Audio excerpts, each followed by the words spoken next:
Dock så var ju tanken att vi skulle plocka ner den redan 00 och det började med det. Sen så fick vi faktiskt tvillingar 01, så blev det projektet stående av någon lustig anledning. Hade lite annat för sig då.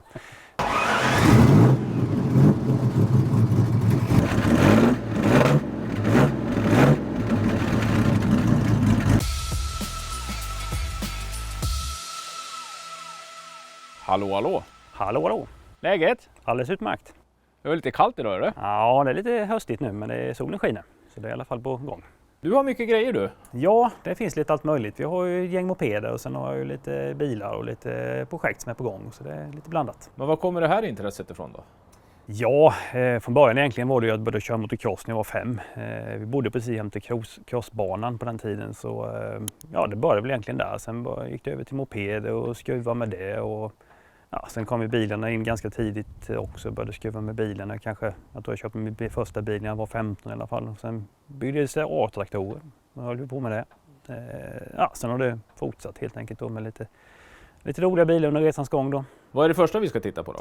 Ja, vi kan väl bara egentligen kika på min Volvo Amazon kombi från 1966. Den köpte jag då 07 i Borås. Och det var lite kul grej när jag skulle köpa den bilen. Jag hittade den då på den tiden i motorbörsen och tyckte att det kan vara en kul bil att köpa. Så jag åkte ner till den här killen och sen så kikade på bilen lite där och tyckte att den där var ju gött, den vill jag ha. När jag skulle betala så, nej då, du får vänta lite, det är fler som vill komma och titta på den. Ja, men nu har jag åkt ända till Borås och jag vill ha bilen. Nej, får du köpa den, det bestämmer jag vem som ska köpa den som förvaltar den väl.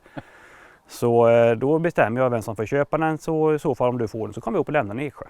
Och jag bara, nej det känns ju inte bra, så jag vill ju ha bilen, men jag kan inte göra någonting, så jag fick åka hem igen.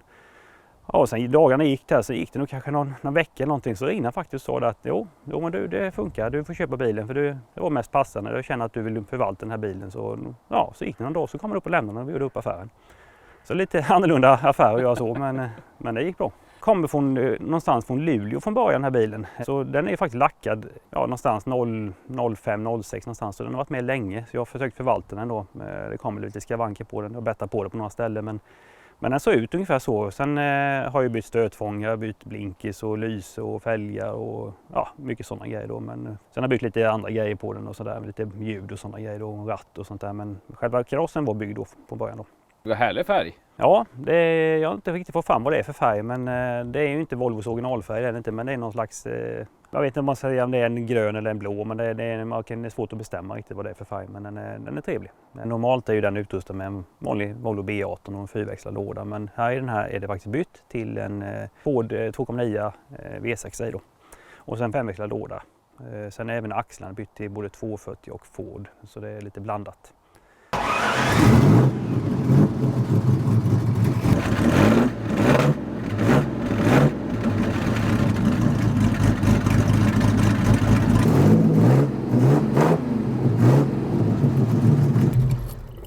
Sen har vi en Volvo PV där med, en 1958, första året med hel framruta. Och den är också lite modifierad faktiskt. Jag köpte den här bilen när jag låg, som sagt, låg i lumpen någonstans runt 93-94 där. Ja, då var bilen ganska så bra i skick, men det var ingen direkt rost på den så. Men ja, lacken och sånt var lite si och så. Motor och drivlina var väl lite använt. Jag kommer ihåg på den tiden att jag var ute och körde ganska mycket med den på vägen, och den framvagnen var ju så glapp så man vågade ju knappt köra med den, men på den tiden hade man ju inte så mycket tänkt på det, utan då körde man. Idag hade jag inte vågat åka en mil med den i det skicket, men ja, jag flängde runt med den här bilen överallt, det hade jättekul.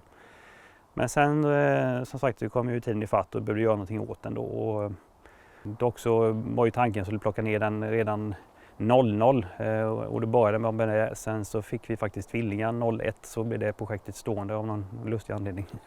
Hade lite annat för sig då. Sen ryckte jag igång den typ 2014 igen och sen ja, gjorde den färdig helt enkelt då. Men det som är gjort med bilen, det är ganska mycket. Jag har ju lagt en speciell lack på den här då. Det är ju från en gammal Mercedes från 56. Så det är ingen tegulfärg, fast man kan tro det, men det är det inte. Sen har jag breddat skärmarna 40 mm i plåt bak då för att få dit lite andra hjul. Och sen så är det liggande VV-bakljus från en 52-53 någonstans där som vi har lagt ner och fått formen på. Ja, det är en B23A, en enkel standardmotor från en vanlig Volvo 240.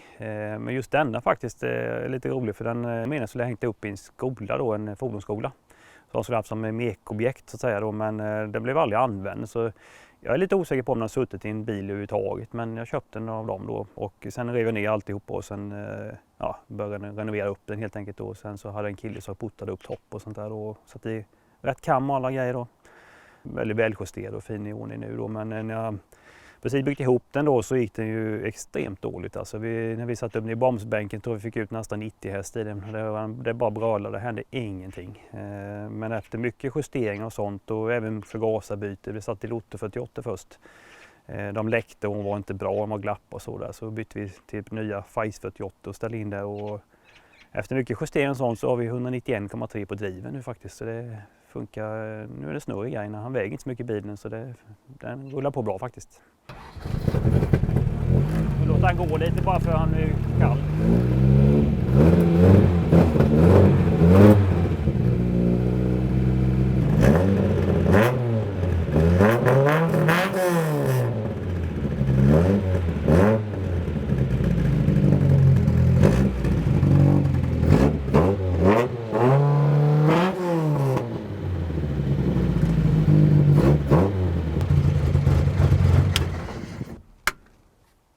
Det är svårt att smyga med den här. Ja, det är det. Den låter lite. Men det ska det göra. Det behöver inte gå tyst alla gånger. Växellådan har jag satt dit här nu. Först hade vi en M40-låda. Klarade inte alls av den effekten så man rasade 3 lådor. Och så tröttnade jag på det. Då ville jag hitta en lösning på detta. Så då, jag ville ändå kvar långspaken. Så då skaffade jag faktiskt en M400-låda. Och sen så fixade till så det råkskruvna drev den extra förstärkt. Och sen så får vi ihop den med B23 då, så fick jag reda på en P1800 sprängkåpa. Och det är inte lätt att hitta en sån idag. Så jag letade länge efter en sån, flera år. Och till slut hittade jag en sån på Tradera. Och då tänkte jag, den ska jag bjuda på, den blir inte så dyr. Men av någon lustig anledning så var det just vid det tillfället var det någon kille som ville ha den också. Så den blir ju fruktansvärt dyr. Jag tror vi landade på 11 000 för den. Och jag känner att jag har ingen annat val, jag måste ha den. Så jag fick pynta upp de pengarna och köpa den. Sen efter det så byggde vi ihop hela paketet här då, och det funkar faktiskt väldigt, väldigt bra ihop då. Lustigt nog, den kombinationen är ju väldigt udda annars, men den funkar så spaken kommer rätt i kupén och inte snett utan när man ställt motorn upp då, så det funkar. Dels för att jag vill inte såga upp golvet heller, jag tycker det är kul att ha det originala. Sen drivlinan för övrigt då så har vi satt dit jag hade en kompis som hjälpte till och satte dit en PV-bakaxel då från en gammal polisbil som vi renoverat upp då. Så den är ju förstärkt och den hänger med i effekten och alltihopa. Så nu håller grejerna så nu funkar det att köra ordentligt när man vill. Och det här är ju byggd egentligen som jag vill ha den som i svensk klassisk hot rod. Det är tanken eller temat då på den då. Så det är inte så mycket gjort karosserimässigt för övrigt. Det är gäller huv, gamla ribbgillen och sånt då. Originalformen är ganska fina på den som standard tycker jag. Och det är bara att man ska, som jag vill ha den från in till backen, lite andra fälgar och lite schysst drivlina. Och sen har du pickis också. Ja, det är en liten annorlunda bil mot de andra kan man säga. Men jag gillar hot rod-stuk helt enkelt och det är just en pickis är aldrig fel. Ford F100 1953 som är lite... Ford firade 50-årsjubileum det året så den är lite speciell på det sättet som jag har fått fram då. Framförallt att det är sista året med den lilla bakrutan och sen är det väldigt udda grill på den. Jag lyckas renovera upp den grillen som är original faktiskt och den är som jag har sett på bilder sånt väldigt udda, just 53 årsmodell då. Den är lite modifierad också, det sitter ju lite en annan drivlinje i då mot original som inte är så spännande. Det sitter ju en Ford 390 med lite ED-blockgrejer och sen så är det en Jaguar-framvagn och som har fått fram en Caprice-bakaxel på då. Och sen skivor runt om då givetvis. Och sen är det ju styrservo och bromsservo och alla de här grejerna då. Ja, den var ju nedgången alltså, men axlarna var ju dit när jag köpte den. Men för övrigt var den jättedålig lack och inredningen är ju bytt och flaket var uppruttet och motorn har renoverat också. Det var mycket som behövde göras med den. Allting är ju bytt, stötfångare och på den tiden kunde man köpa, det var ju dollarn ganska okej så då funkade det att köpa mycket från USA. Så vi beställde faktiskt hem komplett flak och det är någon kanadensisk ek då som jag har klarlackat i, det är nog 6 lager på det. Men då gick det att köpa även någon skärm och stötfångare den här biten för hem det till ganska vettig peng då så det är köpt direkt från USA då. Och det är inte köpt för någon container utan vi fick köpa det och skicka det som vanligt och det funkade faktiskt ekonomiskt sett rätt bra där. Vi byggde i ordning vi hade den på Elmia 2019 och då kände jag att jag måste ha ordning på inredningen också för bilen för övrigt var ju fin. Så då fixade han till den där. Palles möbelverkstad i Vetlanda har gjort inredningen där.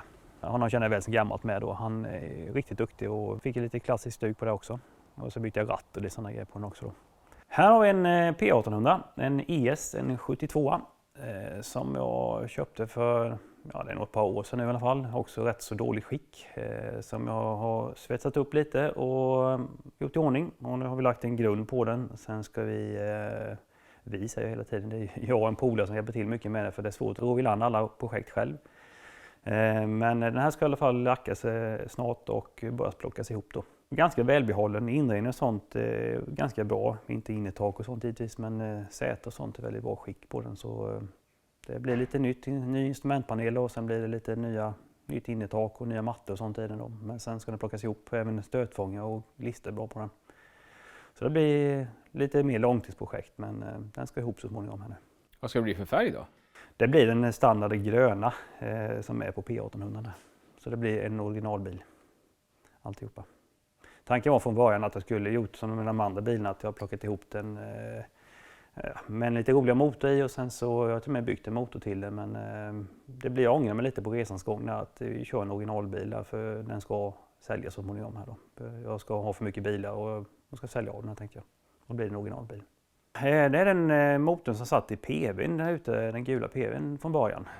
Som jag nu har gjort i ordning och renoverat upp. Det är en 2,1 då och sen lite lullull i då. Tanken var att jag skulle haft den här motorn i P1800 men som sagt jag ångrar mig lite under resans gång här nu så vi kör originalmotorn i den och sen får vi se om man ska sälja den här eller om det blir något annat projekt någon gång i framtiden. Men ja, den hänger i alla fall här och renoverad och klar om man skulle vilja fixa till den. Nu är det lite kvar fix på den ändå med förgas och sånt men ja, det är ett bra objekt att fortsätta på.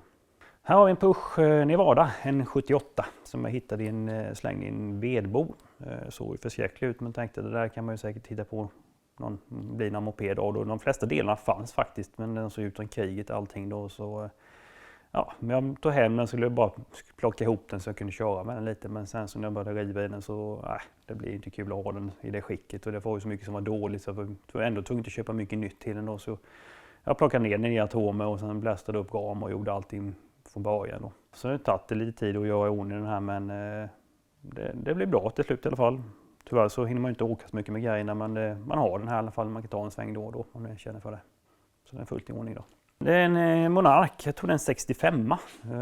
Den köpte jag av en slump av en kille då så den har jag inte gjort så mycket med då. Men jag har gjort lite med den för den var ju så fruktansvärt trött med originalcylinder så jag har satt dit en lite bättre cylinder och lite sånt så det går att köra med den då. Den har blivit stående här också. Man kan åka ibland med den men jag har lite för mycket fordon att åka på så det blir inte så mycket tjat. Men det är kul att ha och lite udda den här också. Det är för en skoter sådär.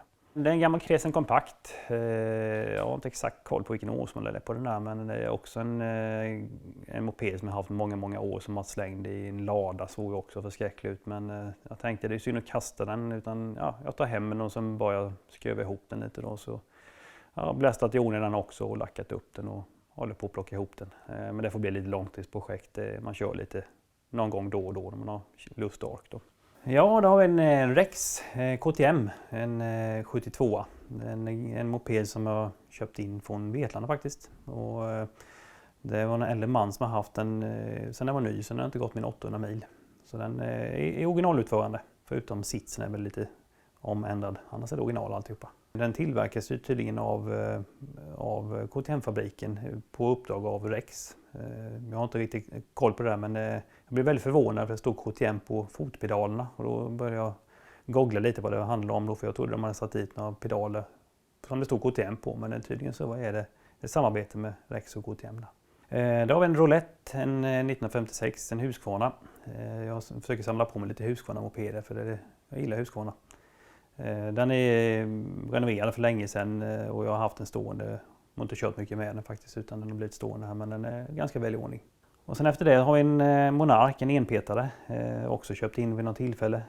Den har haft lite åkt på faktiskt men man får trampa lite i backen när man ska upp. Så den är lite jobbig att köra men den rullar på. Och sen efter det så har vi en NSC Quickly. Jag tror det är en 56 också där. Den är lite annorlunda än många som var i den samma årsmodell, för skärmarna går ner lite över hjulen, alltså den är lite udda. Och sen efter det så har vi en Monark, och jag tror också det är en 56 någonstans där. Också en enpetare då. Och sen när vi kommer lite längre in där så har vi en Husqvarna 1937 årsmodell, en 98 kubikare, som är ganska ovanlig. För det första året de tillverkade den faktiskt, den modellen, och då köpte Husqvarna in ILO-motor och satte dit den första. Sen efter nästkommande år, 38, så var det deras egna Husqvarna-motor då de tillverkade. Men detta är en 37 med en ILO-motor. Och sen har vi en till där inne längst in, och det är en Novelette, en 52, med också en enpetare då. Så det finns lite blandat. Här har vi en äkta 240 turbo, en 83, som är tanken på att ska skruva ihop i vintern då. Den ser nog värre ut än det är. Den är inte farligt rostig eller någonting sånt på den, och alla delar finns. Jag har samlat ihop det sista som fattades, så nu är den nedplockad, men 240 är inte svårskruvat, så det kan man vara ihop utan någon större bekymmer. Vad är det för inredning i den här då? Blå plysch är det då, och den här modellen är lite ovanlig ändå. Jag har haft många 240 sånt och 240 turbo förr i tiden då, men just den är lite ovanlig, för det sitter blå plyschinredning, eltaklucka, elhissar och så är det även AC original i den. Så det är lite kul faktiskt. Original R-ratt i den också, och den är ju lite ovanlig att få tag i idag. Och den här bilen är väl undanställd 09 då, på grund av att en kille som har haft den innan blev av med sitt garage, och då så blev den undanställd och blev stående sedan dess, och sen köpte jag den nu i någon gång i april-maj och jag hämtade den då.